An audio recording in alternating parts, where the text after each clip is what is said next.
Atlantic Television Network, welcome to Global News. First, the highlights. RSIEC fixes 30th August for LG polls in Rivers State. Representatives propose all elections for one day in 2027. Tinubu wife receives Super Falcons at Villa. Consumers decry surge in food prices. Train accident kills 3 persons, many injured in Germany. Real Madrid signs 5 players. Very dark man accuses Soso of disrespect.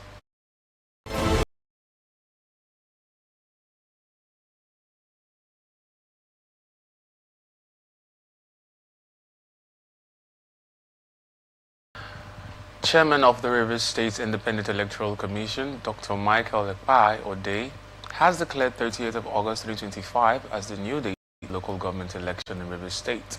Mr. Odey, who made the announcement at the unveiling of the revised 2025 local government election timetable and guideline at the RSIEC headquarters, Aba Road, Port Harcourt in Rivers State on Monday, and also assured it will conduct the best local government election in the state. He also said the forthcoming local government area elections in Rivers State marks a significant milestone in the democratic journey in the state, and also a short, free, fair and credible local government election where the electorates are provided with a friendly atmosphere to exercise their franchise.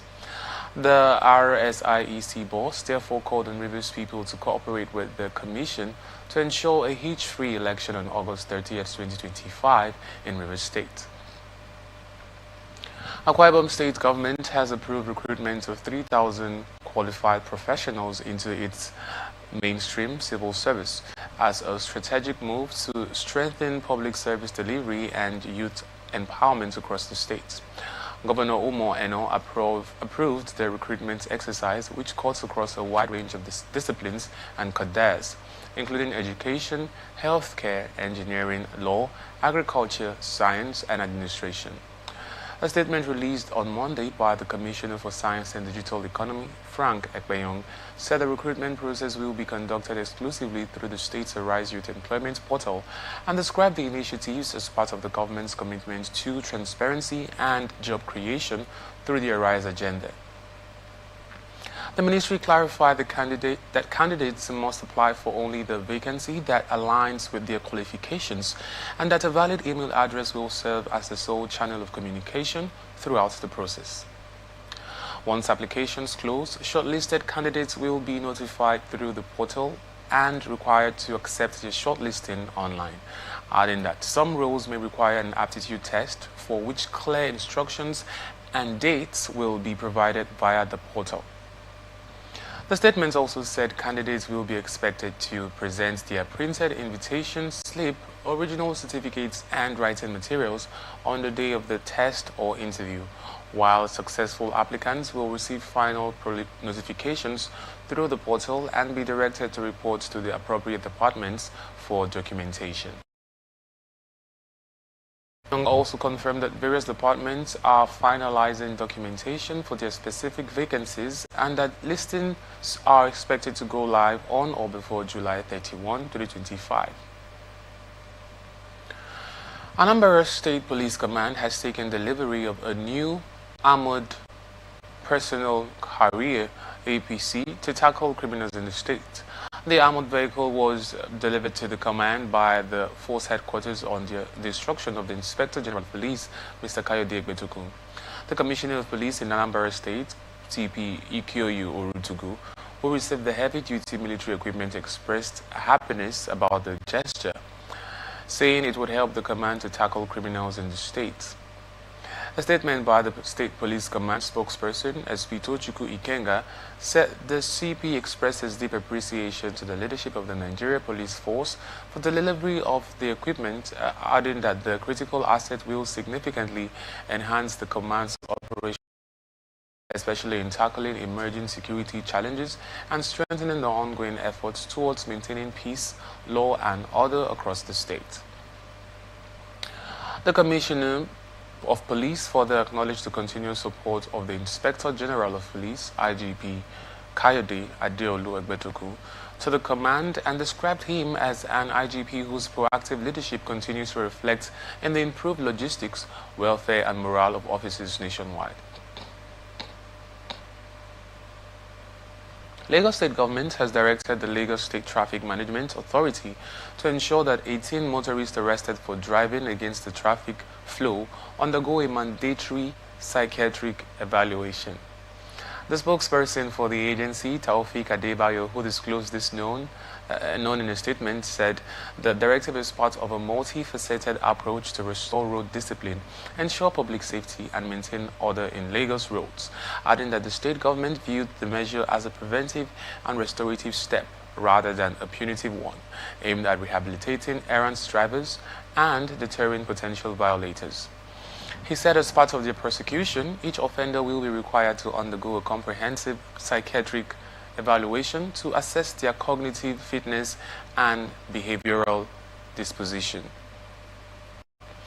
The statement also said the general manager of LASMA, Olalekan Bakare Oki, explained that the initiative reflects global best practices in advanced traffic psychology and behavioral enforcement, and the enforcement of psychiatric assessment is not intended to stigmatize or punish, but a necessary intervention designed to protect the general motoring public from individuals who exhibit reckless disregard for human life and lawful order.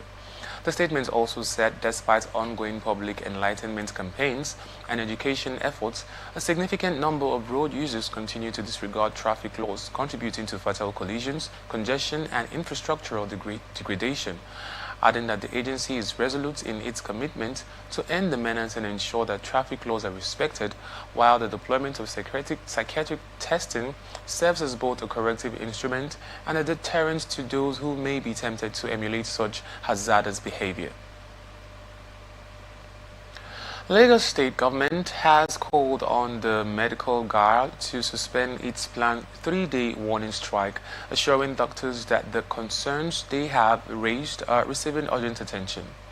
This is coming after the doctors in the state's public health sector, under the umbrella of the medical guard, are set to begin a warning strike today, Monday, July 28, 2025, to protest what they described as unlawful and disrespectful deductions from their salaries. The strike is scheduled to run from 8 a.m. today until 8 a.m. on Thursday, July 31st. A statement by Tumboson Ogunbawon, Director of Public Affairs at the Lagos State Ministry of Health, the government acknowledged the press briefing held by the medical guard on Saturday, July 26, and expressed concern over the issues raised regarding alleged unauthorized deductions and related matters. While appealing to the doctors to reconsider the industrial action, the state government assured that steps are already in motion to resolve the situation, adding that the Lagos State government wishes to assure the general public that all grievances of the doctors are currently being looked into with utmost sincerity and urgency, adding that negotiations and engagements with the medical guild are ongoing.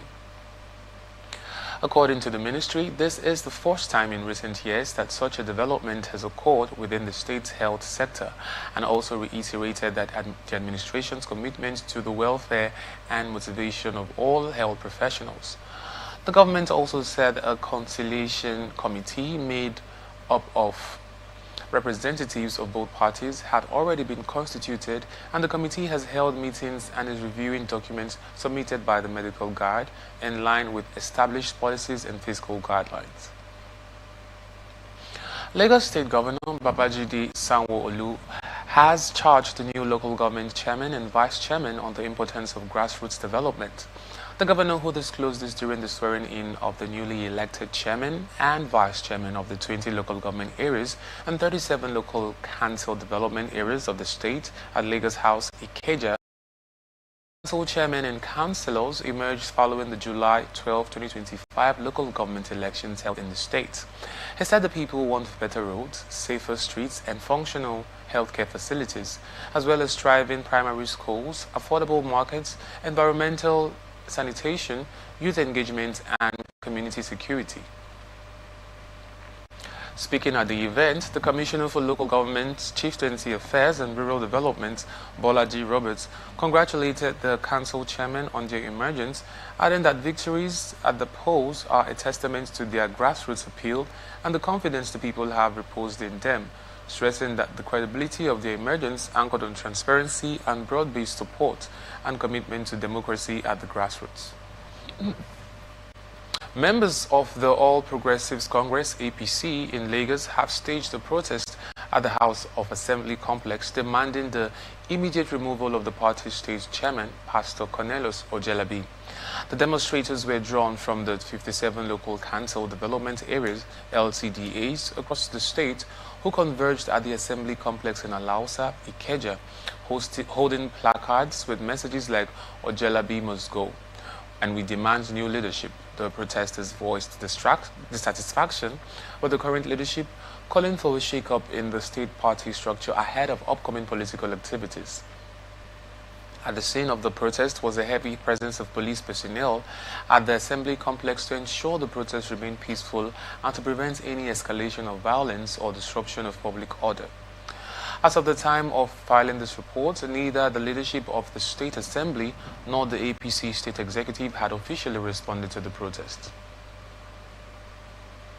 National Association of Nigerian Students has threatened mass protest over what is called nefarious and atrocious activities of members of Dragon Squad, a police unit that has been terrorizing residents of Ogun State, particularly students, and subjecting them to intimidation and undue influence.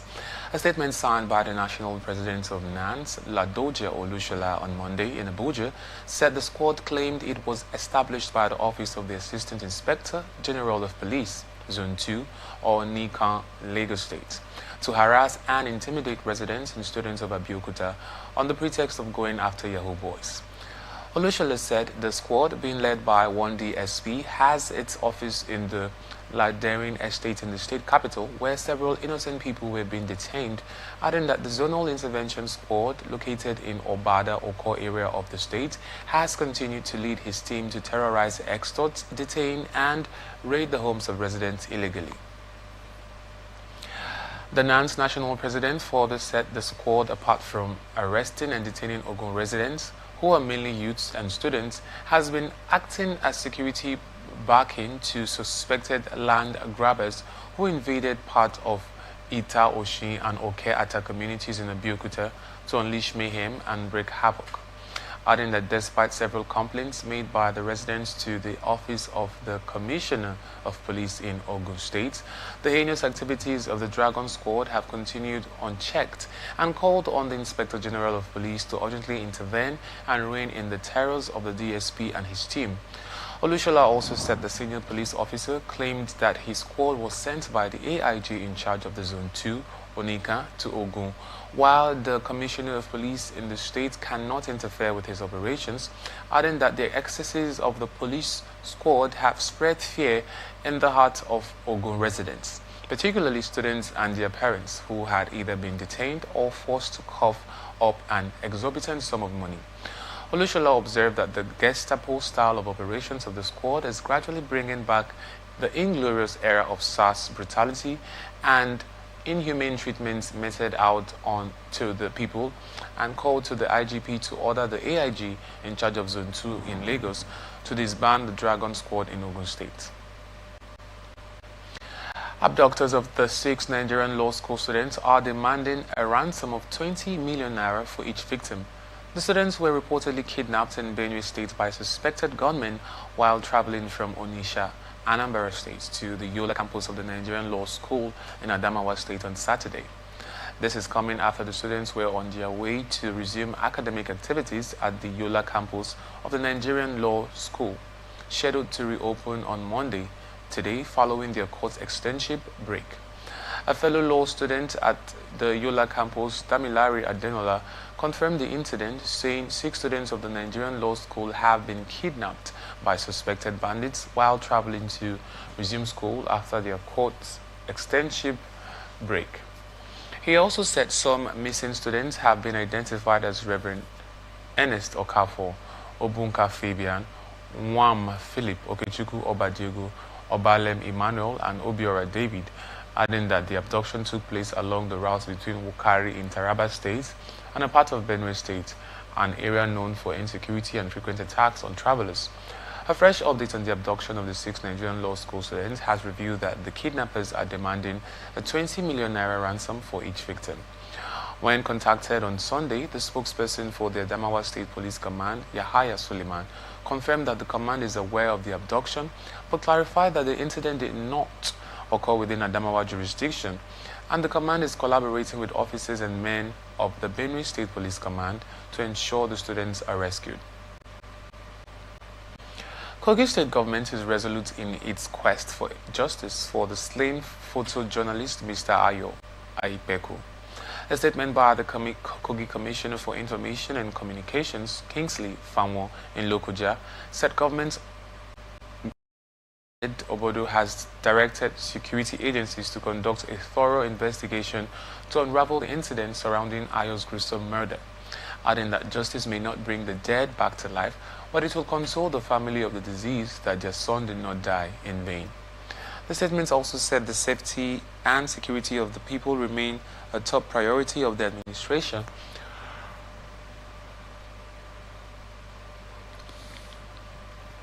and government will leave no stone unturned in the pursuit of justice towards ensuring that the perpetrators of the heinous act do not go unpunished. The statement further said the investigation into the mysterious circumstances surrounding the murder and the subsequent death of the prime suspect is ongoing, and urged the general public to remain security conscious and support ongoing investigations by volunteering credible information to law enforcement agencies.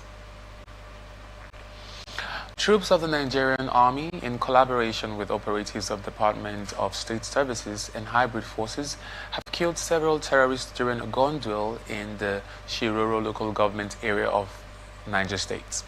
The operation followed a tip-off about plans by the terrorists to unleash mayhem on residents of Iboro village. A statement by the DSS on Monday said several terrorists were sighted approaching the village on motorcycles to attack the village before the intervention of the security forces.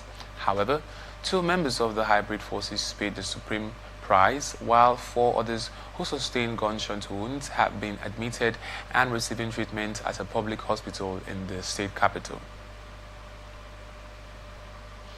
Aisha Buhari, wife of former President Muhammadu Buhari, and members of her family have relocated from Daura in Katsina State to her late husband's residence in Kaduna State. The residence where the former president stayed before leaving Nigeria for medical treatment in London is located at Ongwan Remi GRA in Kaduna. This is coming after Aisha and her family members arrived on Sunday at the Nigerian Air Force Base in Kaduna and were warmly welcomed by a delegation led by the Deputy Governor of Kaduna State, Dr. Hadiza Balarabe, and the majority leader of the Kaduna State House of Assembly, Honorable Munira Tamiru.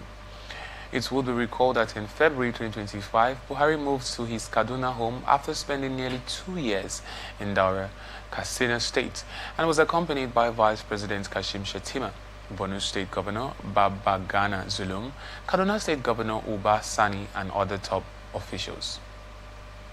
This move marks the end of his low-profile stay in Daura, where he had chosen to live a quiet life after leaving office in May 2023.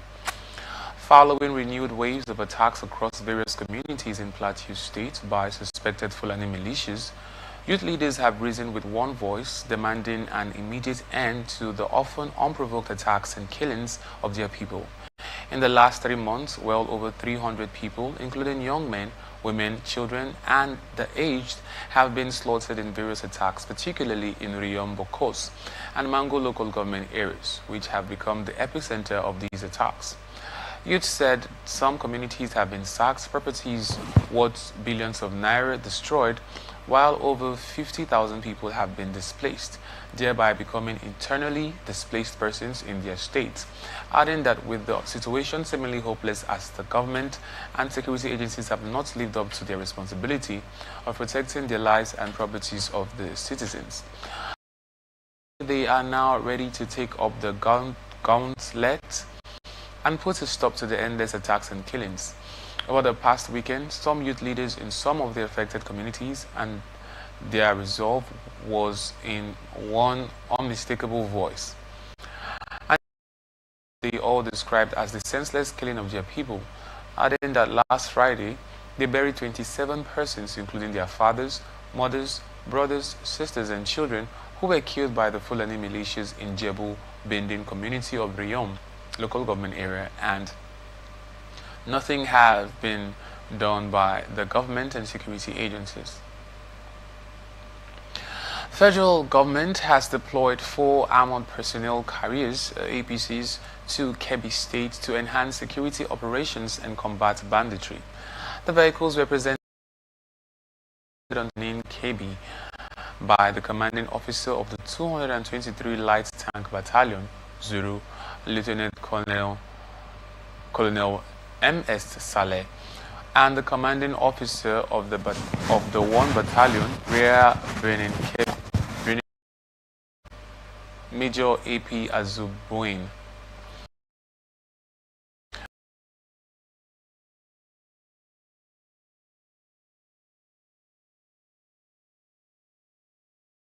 Adding that the state government would continue to support the families of security personnel who lost their lives in the line of duty. The governor commended the federal government and military leadership for prioritizing the security situation in the state and the country at large. Lieutenant Colonel Saleh, in his remarks, said troops are making sustained efforts to tackle insecurity and urged the public to support military operations with timely and credible intelligence. Mining marshals of the Nigeria Security and Civil Defense Corps have sealed an illegal lithium mining operation in Libata, Ngaski, local government area of Kebbi State, accusing the operators of violating mining laws and defrauding the federal government of over 1.43 trillion naira. The enforcement team, acting under the mandate of the Federal High Court, said the operation was linked to 3 Crown Mines Limited, a firm now under investigation for large-scale mineral theft and regulatory breaches. According to officials, the company, in alleged collaboration with unnamed foreign nationals, illegally extracted lithium valued at 1.43 trillion naira over 2 years, adding that the firm far exceeded the scope of each small-scale mining license and exploration license and unlawfully encroached on cadastral units lawfully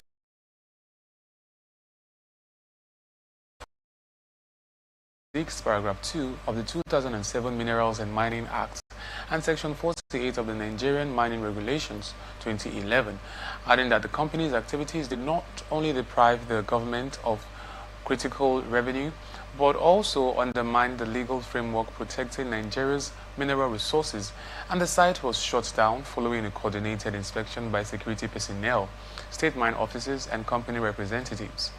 John Onoje, Assistant Commandant of Corps and Commander of the Mining Marshals, have issued a warning that mineral theft would be treated with zero tolerance. Adamawa State Police Command has arrested 2 suspected kidnappers linked to a threat to kidnap a resident of Song local government area in the state. A statement by the command's spokesman, SP Suleiman Ngoroji, said the arrest follows a complaint received from one Hassan Musa Dabutu of Song local government area, who reported receiving threatening calls from an unknown subscriber that they were coming to kidnap him unless he paid a certain amount of money. According to him, the complainant also raised concern that his family had earlier suffered a series of kidnappings where a total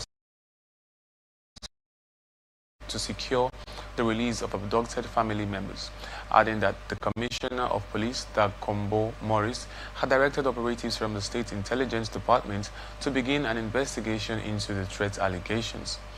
The statement from the police also said the investigation was ongoing and that the suspect would be prosecuted after the investigation is concluded, and reiterates the command's commitment to ensuring the safety and security of all residents in the state. Following recent farmers-herders clashes in Darazo local government area of Bauchi State, Governor Bala Mohammed has created the establishment of a land allocation committee to stop the clashes. Mohammed, who disclosed this during an interaction with the parties, including securities, acknowledged the complexity of the conflict and promised was poised to work with all leaders, including the district heads and community leaders, to find a lasting solution to the lingering problem. The comprising land offices are to oversee the allocation of land and ensure that the rights of all parties are protected.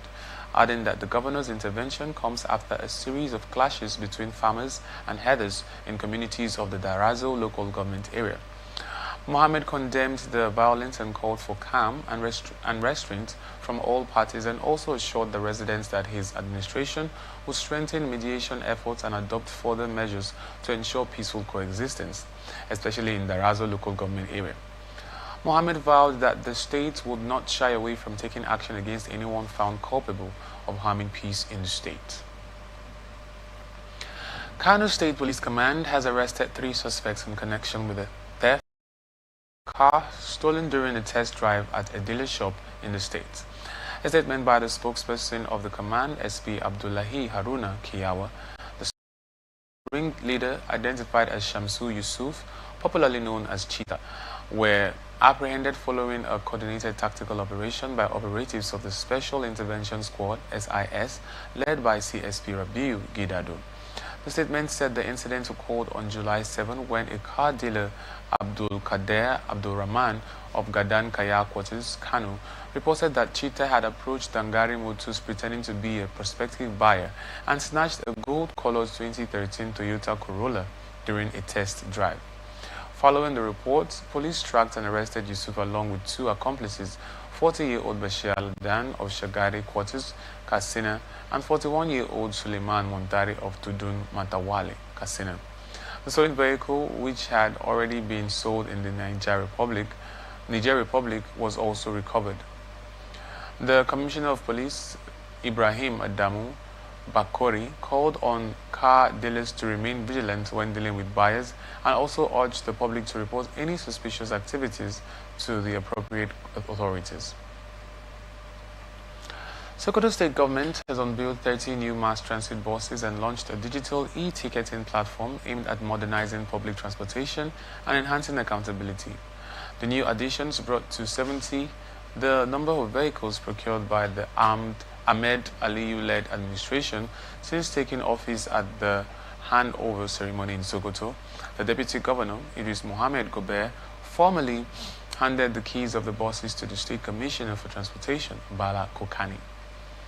Gober said the new buses, which are part of a fleet earlier procured by the government, were withheld pending the completion of the state's digital ticketing platform, adding that the initiative was part of efforts to ease the transportation burden on citizens, especially in the face of economic challenges stemming from the removal of dual fuel subsidies. He also said the e-ticketing system will also ensure transparency and accountability in the day-to-day operations of the mass transit service and guarantee money, and urged the ministry to ensure strict supervision, regular maintenance and cleanliness of the vehicles, adding that the buses were purchased with taxpayers' money and must be protected and maintained as public assets. Speaking while receiving the vehicles, Kokani thanked Governor Ahmed Aliyu for his continued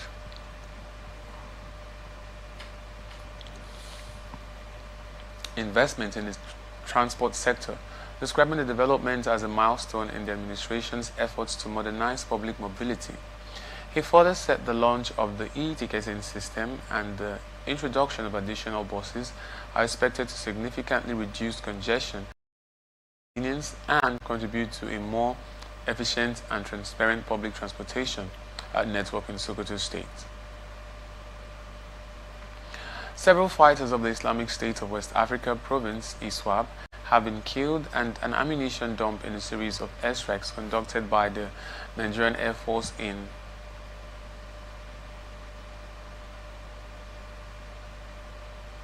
Martel, Borno State.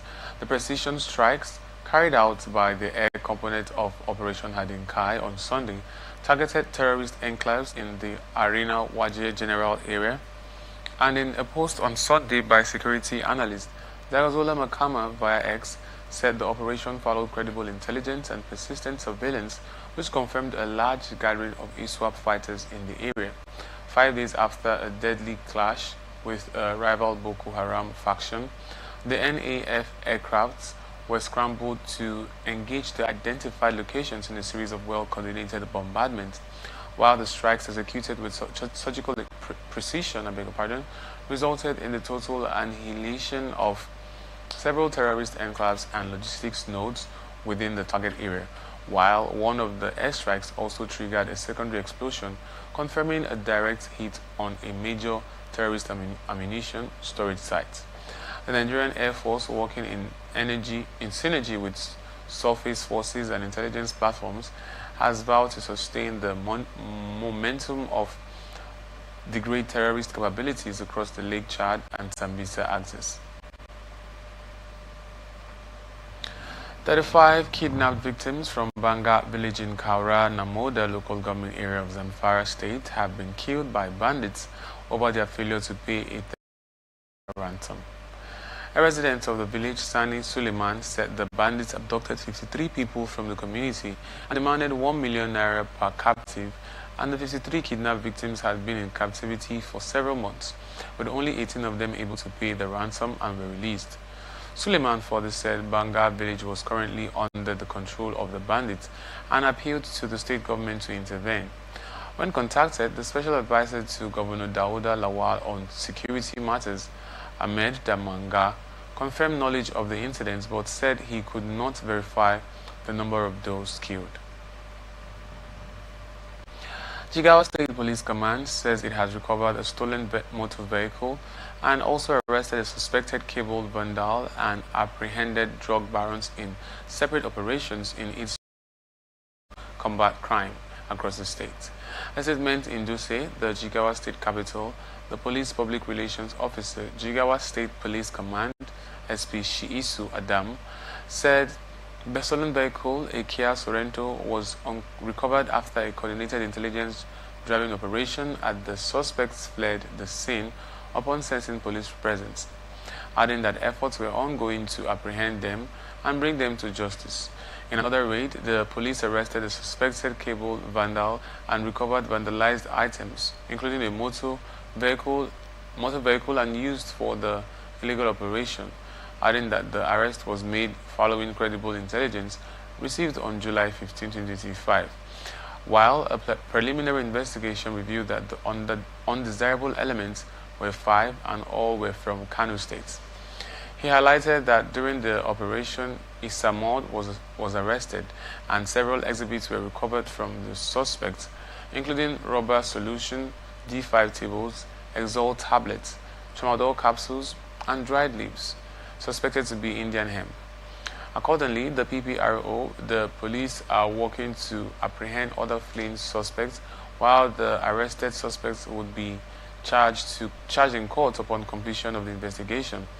While the Jigawa State Commissioner of Police, Mohammed Tahiru, commended the operatives for their swift action and reiterated the command's commitment to ensuring the safety and security of lives and property in the state.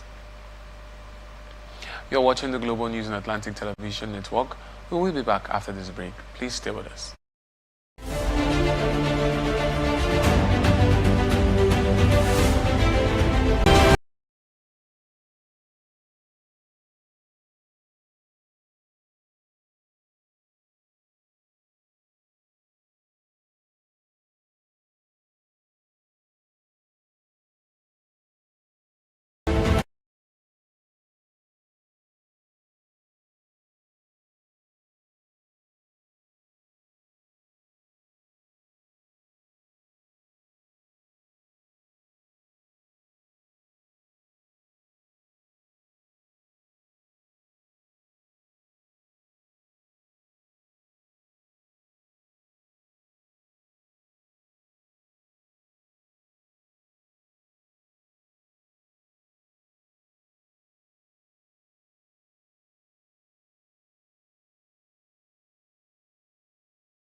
News and Atlantic Television Network. Now to the rest of our stories. President Bola Tinubu and the First Lady, Senator Oluremi Tinubu, have received Nigeria's Super Falcons at the Presidential Villa on Monday, following their record victory at the 2025 Women's Africa Cup of Nations in Morocco on Saturday. Nigeria's Super Falcons arrived at the Presidential Banquet Hall for a reception with President Bola Tinubu and First Lady Oluremi Tinubu on Monday at the State House.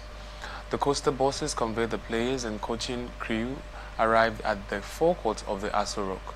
The Super Falcons, 10-time African champions after their 3-2 comeback over the Altus Lionesses Morocco, were received by the President's Chief of Staff Femi Gbajabiamila upon their arrival. He also praised Nigeria's rally from a 2-0 halftime deficit to claim the WAFCON title. Over the past decade, the Super Falcons have won 4 Women's Africa Cup of Nations titles in 2014, 2016, 2018, and 2024, bringing their total. Earlier, the federal government celebrated the triumphant return of Nigeria's Super Falcons, who clinched on the 2024 CAF Women's Africa Cup of Nations title.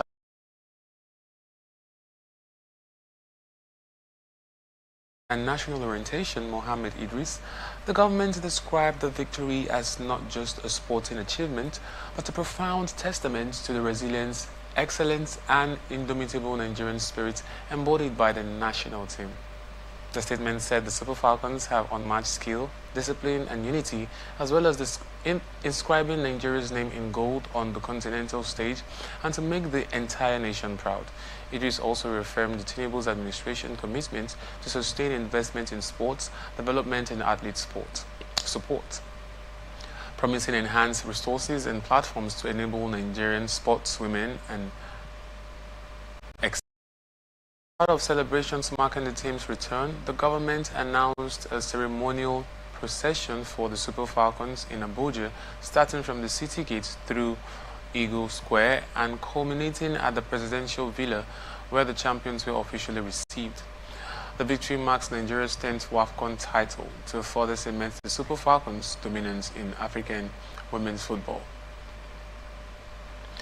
House of Representatives has proposed a single day for the conduct of the 5 elections in 2027, and if the proposal is upheld, the reviewed Electoral Act would empower the Independent National Electoral Commission, INEC, to simultaneously conduct the presidential, senatorial, House of Representatives, governorship, and House of Assembly polls in one day. Amendments being proposed by the lower chamber of the National Assembly include the payment of 50 million naira by political associations seeking registration as parties, restriction of presidential election expenses to 10 billion. Elections 120 days before the expiration of the incumbent's term and determination of election petitions within 90 days after the exercise. The House also took steps to end series of by-elections arising from resignation and death of elected members of the State and National Assembly, proposing the parties who sponsored the lawmaker who died or resigned to be made to produce his replacement. The Electoral Bill 2025, titled A Bill for an Act to Repeal the Electoral Act No. 13, 2022, and to enact the Electoral Act 2025, to regulate the conduct of federal, state, and area councils in the Federal Capital Territory elections and for related matters, had passed through the second reading in the House. The bill, sponsored by the chairman of the House Committee on Electoral Matters, Bayo Balogun, APC in Lagos, payment of an administrative fee of 50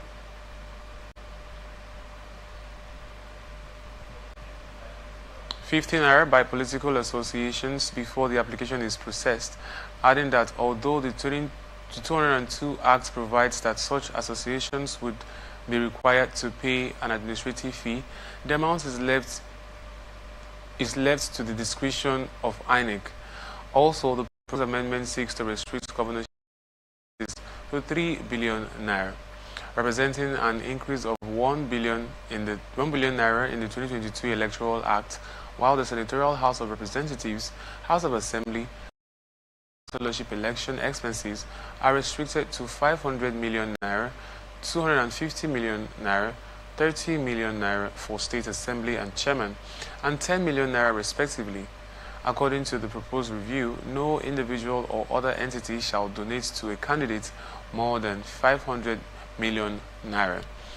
And the 2022 Electoral Act makes it mandatory for INEC to declare a notice of election 360 days before the conduct of the election.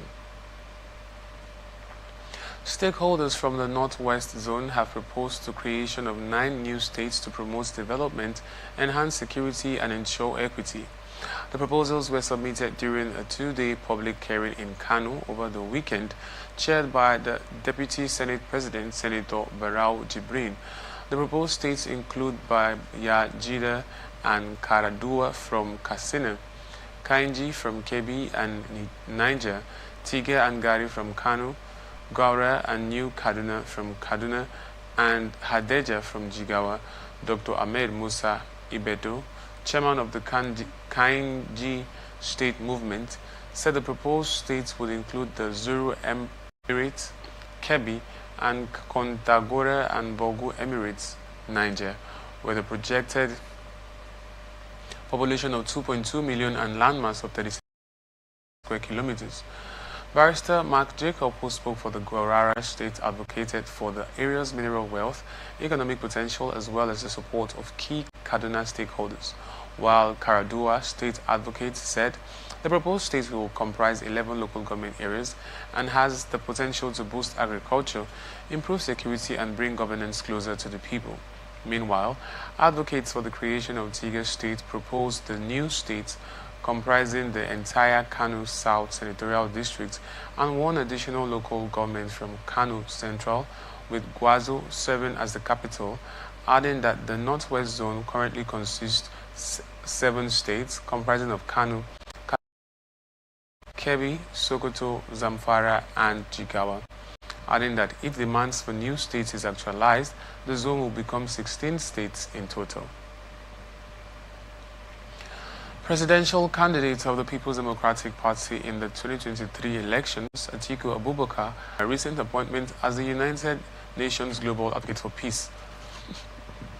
A statement posted via his official X handle on Monday, Atiku described Hassan as a gifted poet and fierce voice for justice, whose work has consistently uplifted, empowered, and united people through the power of art and advocacy.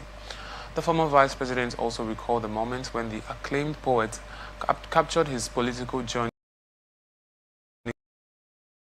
to blend art with purpose, adding that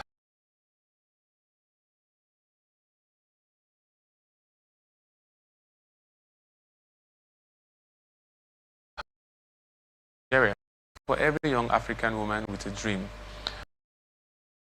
Appointment was officially announced last week by the United Nations, recognizing her years of work in promoting peace, gender equality, education, and human rights through spoken word poetry, adding that she is expected to use her new global platform to advocate in conflict-affected communities. Hassan has performed on some of the world's most prestigious stages, including the African Union and the UN headquarters. Her poetry, which is deeply rooted in compassion and social justice, has made her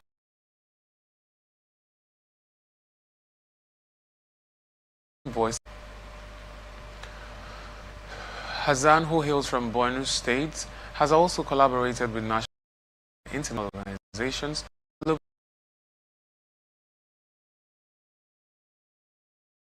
violence and displacement. Ohaneze Ndigbo Worldwide has rejected the bill in the Senate seeking to permanently eliminate rulers' council. The group said the move would be at the expense of apex traditional rulers from other ethnic nationalities and geopolitical divides. The National Publicity Secretary of Ohaneze Ndigbo Worldwide, Dr. Eze Chichuku, said in a statement in Enugu that the bill has passed second reading and the Igbo body, with its utter disregard for fairness, equity, justice, and principle of federal character as enshrined in the Constitution. The statement said the Senate is in this vein, has failed in its capacity as the highest legislative carrier and custodian of the nation's democratic mandates, stressing that the bill is not only inequitable, discriminatory, and ethnocentric, it is equally distasteful, reprehensible, and objectionable, and also lacks all the ethical considerations, objective metrics, and unbiased categories for national unity and social justice in a pluralist nation-state like Nigeria. He also said Ohaneze Ndigbo has called for the urgent withdrawal of the bill and the need to review it in consideration of ethnic differences, cultural sensitivity, as well as geopolitical balance, inclusive governance, and equitable representation, adding that doing so will enable the bill foster national unity, peaceful coexistence, and social stability in Nigeria. African Democratic Congress ADC says it is not prioritizing zoning ahead of the 2027 presidential election. ADC Interim National Publicity Secretary Bolaji Abdullahi, who disclosed this, said the party is focused on building a strong grassroots-based political structure nationwide.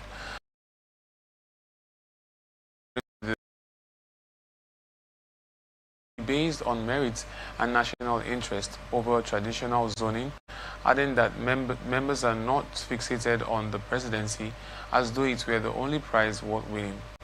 He also said the ADC is focused on building capacity across all levels so that members can contest and win governorships, Senate seats, House of Reps seats, and positions in state assemblies. 2023 Labour Party presidential candidate President Bola Tinubu of further entrenching Nigeria and its citizens in poverty while feeding them with wrong statistics. A statement he posted on his X page on Monday, Peter Obi said, under Tinubu's leadership, Nigeria has become one of the world's hungriest nations, and also recounted how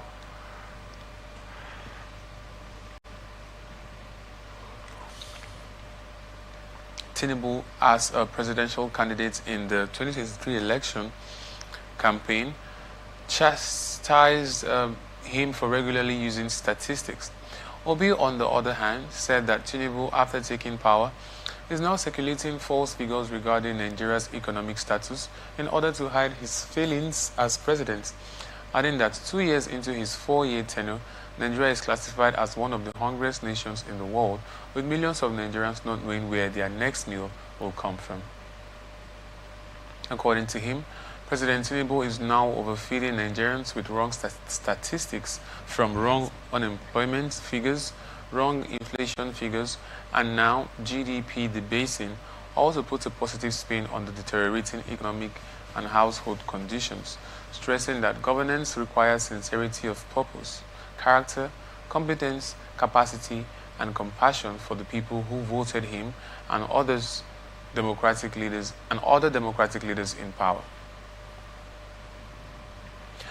National Working Committee (NWC) of the Social Democratic Party (SDP) has expelled former Kaduna Governor Malam Nasser El-Rufai from the party, adding that he is ineligible to associate with the party in any capacity for the next 30 years.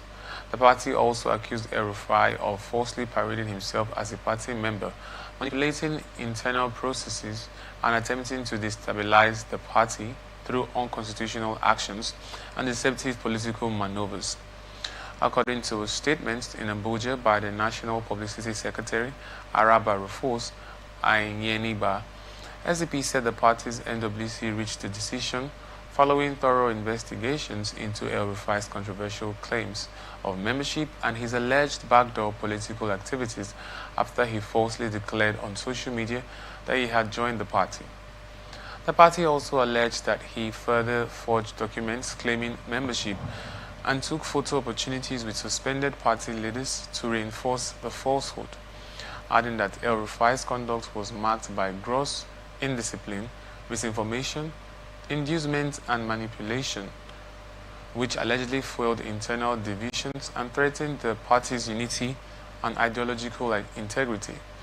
SDP also accused him of aligning with another political party, African Democratic Congress (ADC), while trying to draw the SDP into an unapproved political coalition, stressing that having confirmed that he publicly declared for the ADC and continued to act in a manner contrary to the principles and practices of the SDP, the party has no option but to disassociate and excommunicate him.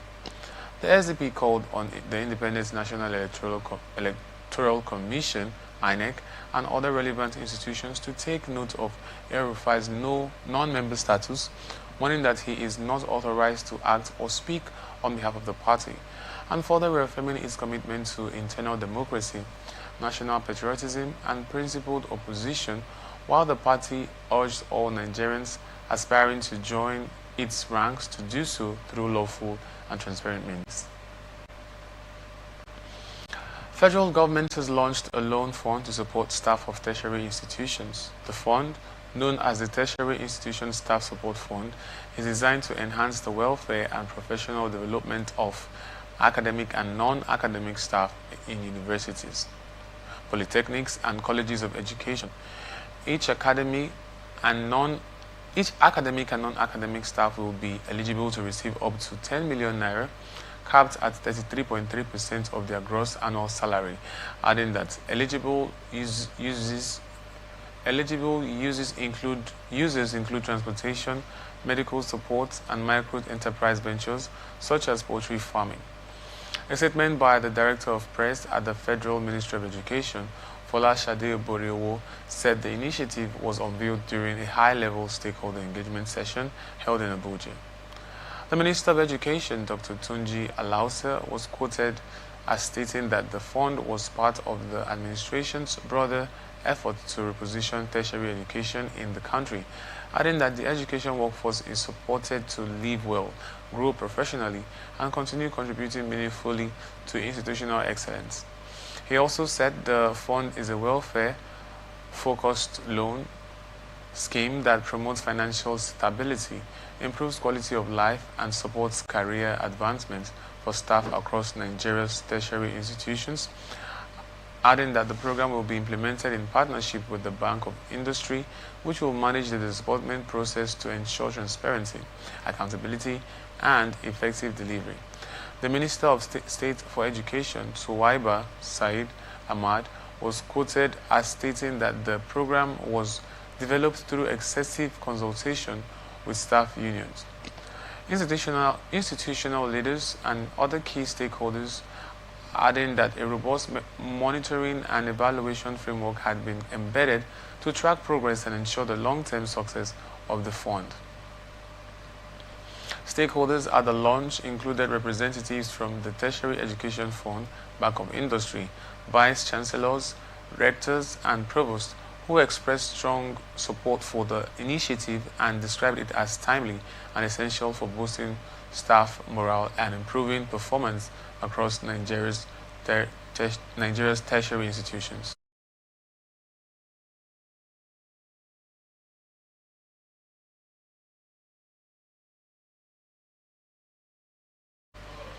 And now to our business news. Many residents in the Federal Capital Territory and other parts of the country are now particularly happy with the continued increase in food prices in spite of the rainy season.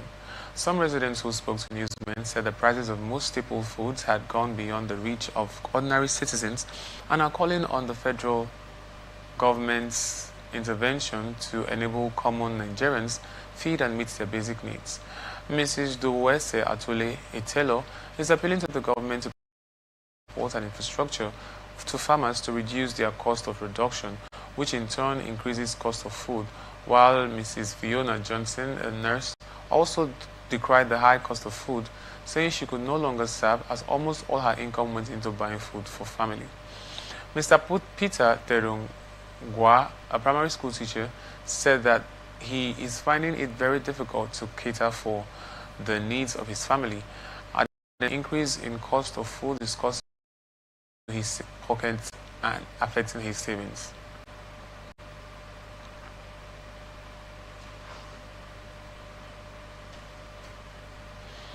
And now to our international tidbits. States mission in Nigeria has stopped any visa applicant found to be traveling primarily to give birth in the U.S. to secure citizenship for their child will be denied entry. The warning was issued in a post shared on X, formerly Twitter, via the official handle on Monday. The mission said consular offices will deny visa applications if they suspect the applicant's primary purpose of travel is to give birth in the United States. An accompanying image in the post clearly said such an act is not permitted, adding that applicants would be denied visas, adding that the warning appears to be part of a broader public awareness campaign by the U.S. government to discourage visa misuse and uphold immigration regulations. About 11 people were injured in a stabbing at a Walmart store in the Midwestern state of Michigan. Police said it appeared to be a random attack by a 42-year-old male suspect who is in custody. She said 6 victims are in critical condition while 5 were in serious condition at Molson Healthcare, adding that at least 3 of the victims are undergoing surgery, including 6 men and 5 women.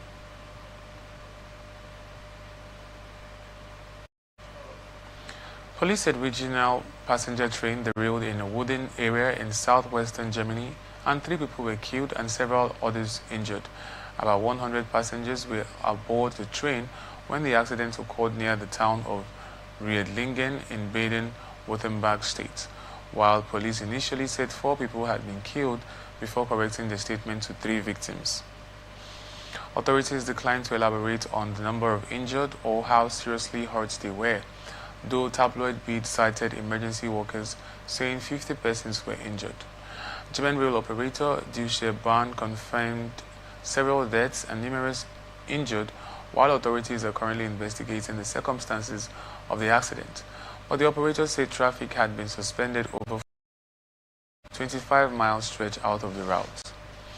German transport is regularly criticized by passengers for its outdated infrastructure, with travelers facing frequent train delays and various technical problems, and the government has pledged to invest several hundred billion euros over the next few years, in particular to modernize infrastructure. In June 2022, a train derailed near a Bavarian alpine resort in southern Germany, killing 4 people and injuring dozens, while Germany's deadliest rail accident happened in 1998 when a high-speed train operated by state-owned Deutsche Bahn derailed in Eschede in Lower Saxony, killing 101 people there.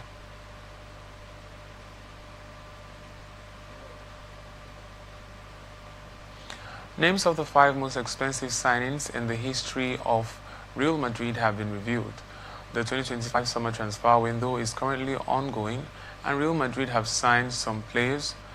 The Los Blancos signed the likes of Dean Hodgson, Trent Alexander-Arnold, Franco Mostantuono, and Alvaro Carreras from Benfica this summer. However, according to Madrid Extra via Score 90, Eden Hazard is currently the most expensive signing in the history of Real Madrid. This is coming after the Belgian had joined the Spanish La Liga champions from Chelsea for 121 euros in 2019, and behind Hazard is Jude Bellingham, who joined Madrid from Borussia Dortmund in 2023 for 113 million euros, as well as others. And now to our entertainment news. Social media activist Very Darkman has accused music executive Soso Sobericon of disrespect. Very Darkman was responding to Soso's boxing match proposal between him and Singer Portable, adding that Soso had offered 120 million for a proposed boxing duel between Portable and Very Darkman amid their ongoing online quarrel. Reacting to the proposal, Very Darkman in an Instagram video accused Soso of disrespecting him with the offer.